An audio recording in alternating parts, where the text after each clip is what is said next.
Eh bien, bonsoir à tous. Je vous fais une petite capsule, pas vraiment comme d'habitude, parce qu'on me demande souvent, lorsqu'on me contacte par mail, d'abord on me demande si je suis dans un parcours de flammes jumelles, et ensuite on me demande des précisions sur qu'est-ce que c'est que ce parcours. Souvent on me demande aussi une confirmation. Alors je ne donne pas de confirmation. Parce que je pense que la responsabilité est trop forte et puis quelque part, je pense que la question est plus intéressante que la réponse. Être dans un parcours de flammes jumelles, ça ne vous garantit en rien la réunion, pas plus, pas moins qu'une autre relation ordinaire. Maintenant, ce qui est intéressant dans un parcours de flammes jumelles, c'est la transformation. Donc, quelque part, si une personne se croit dans un parcours de flammes jumelles, parce que sans doute, vous savez, quand on est dans la souffrance, on a besoin de réponses. Donc ça peut être réconfortant de trouver des réponses à travers ce parcours-là. Donc effectivement, il y a des personnes qui peuvent être dans l'illusion d'être dans un parcours de flammes jumelles. Mais quelque part, j'ai envie de vous dire, peu importe, parce que si cette illusion peut permettre à ces personnes de se transformer, d'avancer, d'accéder à une forme de complétude, écoutez, pourquoi pas. Au moins, ça aura permis cela, ça aura permis à ces personnes de pouvoir avancer dans leur vie. Donc, qui pourrait vous dire, vous confirmer ce parcours de flammes jumelles en dehors de vous-même? Personne, d'accord? Ne laissez personne poser. Alors, c'est vrai que pour ma part, on m'a confirmé ce lien de flammes jumelles en juillet. Je n'étais absolument pas prête à cela. J'avais été voir un karmathérapeute. Je n'étais pas prête. Je ne savais pas du tout ce qu'étaient les flammes jumelles. Et j'ai eu une réaction pas violente, mais j'ai balayé ça d'un revers de la main en me disant, voilà, ça c'est vraiment n'importe quoi, hein. J'en ai rien à faire, cette personne-là est nulle, elle me parle de flammes jumelles, ça ne me parle absolument pas, voilà. Et en fait, c'est revenu sur le tapis plusieurs mois après, par hasard. Et effectivement, en lisant le parcours, j'ai compris que c'était bien cela, que cette personne, en fait, avait raison. Bref, je vous renvoie vers des personnes qui m'ont aidé, moi, à cette période-là, à comprendre le lien de flammes jumelles. Alors d'abord, il y a la chaîne Chemin vers l'Union. Ce sont deux femmes qui font des vidéos extrêmement bien faites et éclairantes sur le parcours. Vous avez Alexandre Chamereau, que j'aime beaucoup, notamment pour voir les polarités yin-yang. Et ensuite, vous avez Fabien Marchand, Pascal Montagnac et David Sabat, que vous pouvez aller voir pour prendre des informations. Je reviens un petit peu sur ce parcours. Je pars sur une configuration habituelle. Il y en a d'autres, d'accord? Je n'ai pas la vérité. Je vous dis simplement ce que moi, j'en ai compris. Et ça n'engage que moi. Donc, je comprendrai sans problème s'il y a des personnes qui ne sont pas d'accord avec ce que je vais apporter ici. Maintenant, je partage ce que moi j'en ai compris en me disant que peut-être ça pourrait aider d'autres personnes.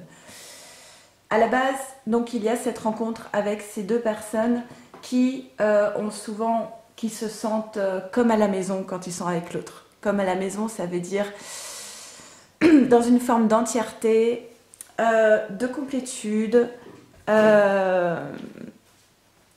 excusez-moi, d'entièreté, de complétude, comme quelque chose de familier avec l'autre, où on peut vraiment être soi, se sentir dans un bien-être total en compagnie de l'autre, mais aussi bien dans un cadre de relation amicale que amoureux, et se sentir entier en fait quand on est avec l'autre, d'accord? Ensuite, donc, il y a cette histoire d'amour qui, en général, ne dure que quelques mois, dépasse rarement un an. Hein, dans le parcours, c'est bien comme ça qu'on expose les choses. Et c'est deux polarités alors on l'appelle la féminine chaser, celle qui est la première à avoir conscience du lien de flamme jumelle, qui est souvent de polarité yang, et ici le masculin, le runner, celui qui n'a pas conscience du lien et qui a plutôt tendance à fuir le lien et qui est plutôt de polarité yin. On a ces deux personnages qui vont se retrouver à se renvoyer l'un l'autre par effet miroir les blessures de l'enfance, les blessures du fondement même de leur être, toutes ces blessures intérieures qui n'ont pas été réglées et qui vont se confronter l'un l'autre avec des comportements très différents parce que polarité yang et polarité yin. Donc on va avoir une féminine ici avec sa polarité yang qui va vouloir tout contrôler, tout maîtriser, faire rentrer l'autre dans une case d'un couple qu'elle a prévu, anticipé, qui va avoir tendance à partir au quart de tour, à prendre des décisions, à trancher dans le vif, à être très directe en fait. Et ici, une polarité yin qui lui va plutôt avoir tendance à laisser faire, à suivre le courant, à surtout ne pas prendre de décision, à fuir l'engagement, petit comportement un petit peu immature, enfantin, qui a tendance un petit peu à porter des masques parce qu'il ne se connaît pas lui-même et dont la plus grande peur ici c'est la peur du rejet, donc la peur de ne pas être aimé, et c'est la raison pour laquelle le masculin va avoir tendance à porter des masques, mais avec tout le monde, hein, avec ses amis, avec sa compagne, avec sa féminine, parce que sa plus grande peur c'est de déplaire. Et ici, la plus grande peur de cette féminine, ça va être l'abandon et la trahison. Donc ces comportements vont s'entrechoquer. Alors on peut être 80% yang, 20% yin, mais on peut aussi être 60% yang, 40% yin. À ce moment-là, la polarité yang sera moins marquée, donc ça dépend des couples, mais en tout cas ça s'équilibre l'un et l'autre. Ils ressentent cette complétude ensemble justement parce qu'ils arrivent à reformer ce cercle yin-yang, et on a une féminine et un masculin qui sont très très proches énergétiquement, voilà, qui peuvent ressentir l'autre à distance aussi. Donc ces blessures qui ne sont pas réglées, le masculin va renvoyer à la féminine ses blessures de trahison, d'abandon, la féminine va renvoyer au masculin ses blessures de rejet, et puis à un moment donné, il y a une séparation qui va être actée.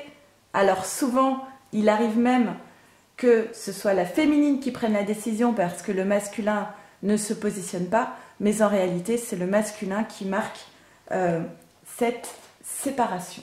D'accord ?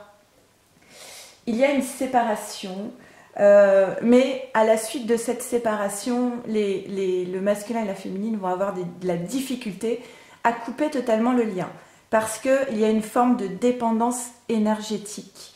Et du coup, il peut y avoir des allers-retours incessants qui ne conviennent pas à la féminine parce qu'elle souhaite un engagement. Donc, elle est dans une forme de frustration et elle perd l'estime d'elle-même. Le masculin se rend bien compte qu'il n'apporte pas ce qu'il faut à sa féminine, a le sentiment de ne pas être à la hauteur, d'être une mauvaise personne, et il y a une baisse d'estime de lui-même également. D'accord ? La féminine va connaître une période de destruction massive dans sa vie, la foudre. Elle va avoir le sentiment, en fait, de ne plus avoir la maîtrise sur rien dans sa vie, ni au niveau professionnel, amical, amoureux évidemment. Elle va avoir le sentiment de ne plus avoir la maîtrise sur rien, et elle va passer par une forme de, voilà, une forte angoisse qui va l'amener jusqu'à une personne, jusqu'à une période de nuit noire de l'âme. La nuit noire de l'âme, c'est encore bien plus qu'une dépression. Il peut y en avoir plusieurs sur le parcours à certains moments. Chaque nuit noire de l'âme apparaît juste avant la transformation et l'élévation, d'accord? Donc il peut y en avoir plusieurs sur le parcours.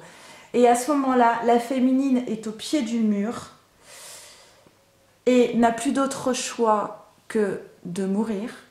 Et je peux vous dire que j'ai eu beaucoup de retours, de parcours de flammes jumelles où des féminines sont passées très proches du précipice. Elle n'a pas d'autre choix que de mourir ou de grandir. Et pour cela, elle va commencer à faire un travail sur elle-même. Et c'est un énorme chantier.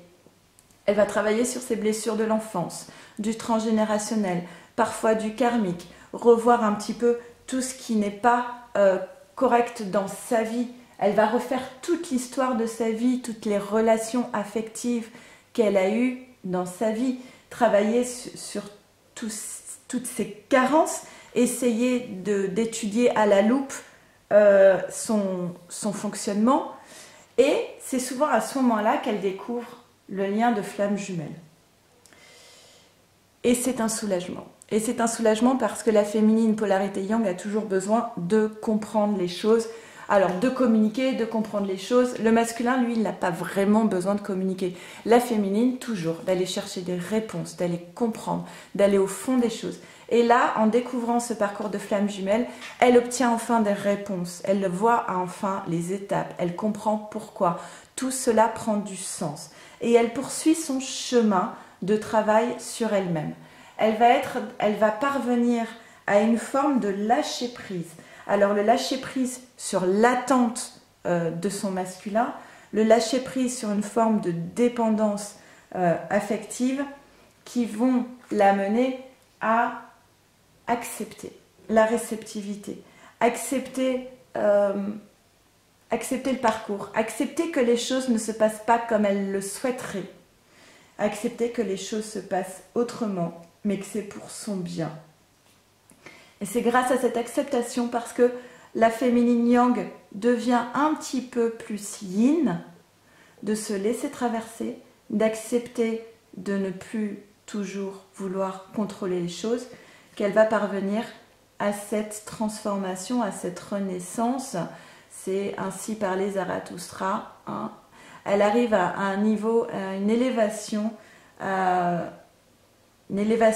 une prise de conscience, une élévation spirituelle, et elle va parvenir à une transformation d'elle-même.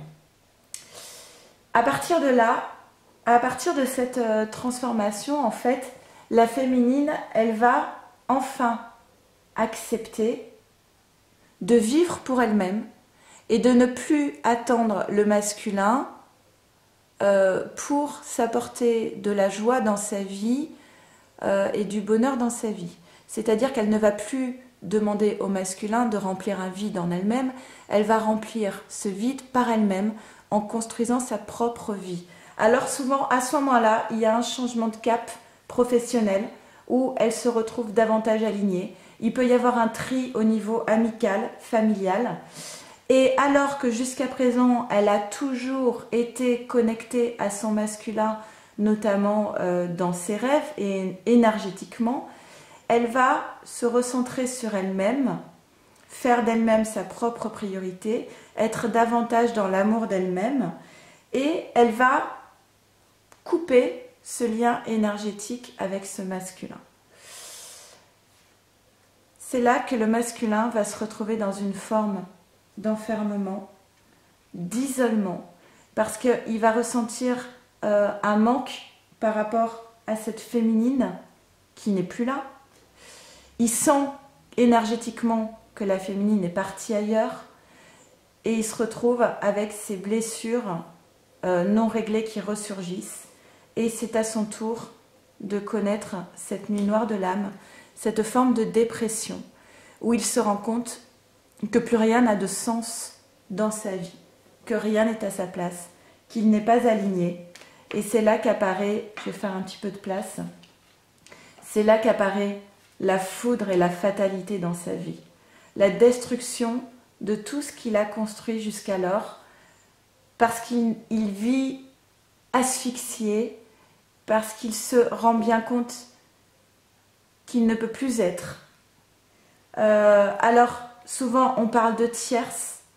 Ça peut être des énergies tierces concernant sa profession. Il se rend compte qu'il n'a plus sa place dans sa profession.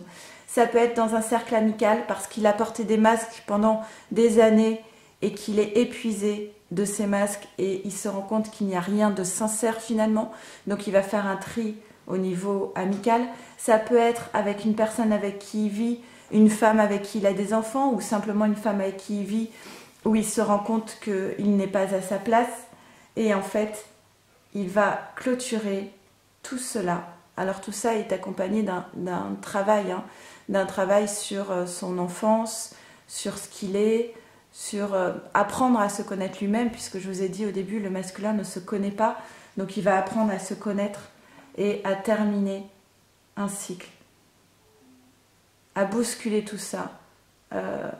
Autant la féminine, ça va lui être imposé, toute cette destruction autour d'elle va être assez fracassante parce que ça va lui être imposé, elle ne l'aura pas vraiment décidé, elle va être obligée d'accepter de ne pas avoir la maîtrise sur les choses.